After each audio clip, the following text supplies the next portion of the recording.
جبت لكم النهارده اطول شيبسي في مصر. اطول شيبسي انا هجربه في حياتي، معرفش ده بقى في العالم ولا في مصر ولا في حياتي انا بس. النهارده جبت لكم نوع جديد من الشيبسي اسمه لونج شيبس. ده كان موجود بره مصر وانا ما صدقت انه نزل، قلت هنجربه سوا بقى واشوف ايه الشيبسي اللي هو معمول شرايح طويله دي، هيبقى مختلف عن العادي ولا هي. فتعالوا نجربه سوا ونشوف. بصوا انا جبت منه الانواع اللي نزلت كلها.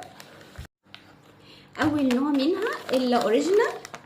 المفروض ان ده يا جماعه ماشد بوتيتو، يعني بطاطس مهروسه، حتى هي مرسوم عليها هنا البطاطس مسلوقه وبعد كده مهروسه. بصوا اتسلقت وبعد كده اتهرست وبعد كده اتفردوها وحطوها على الصينيه ودخلت الفرن. المفروض ان الشيبسي بالمواصفات دي صحيه. تعالوا نشوف الكالوريز اللي فيها قد ايه. هي الباكت 75 جرام، في 385 كالوري. هي 385 مش قليل برضو الصراحه.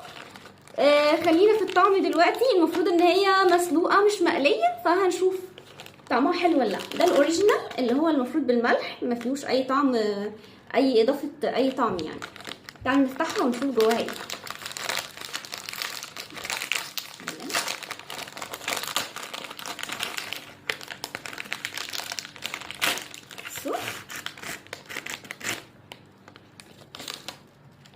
بصوا يا جماعه، الشيبسية طويله ورقيقه قوي، رقيقه جدا بس طويله، ومحطوطه في الباكت البلاستيك ده فمحافظ عليها مش متكسره زي ما انتم شايفين.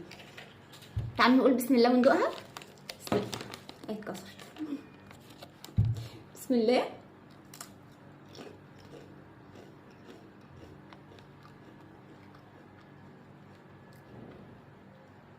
لا طعمها حلو،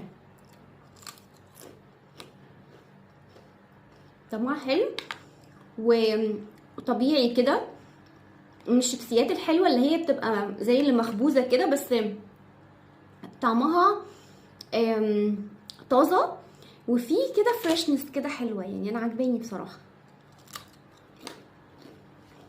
حلو الاوريجينال. ف انا عجبني بصراحه. تعالوا نشوف الطعم التاني. في بقى بالخل والملح. ده بالخل والملح. تعالوا نفتح نشوف.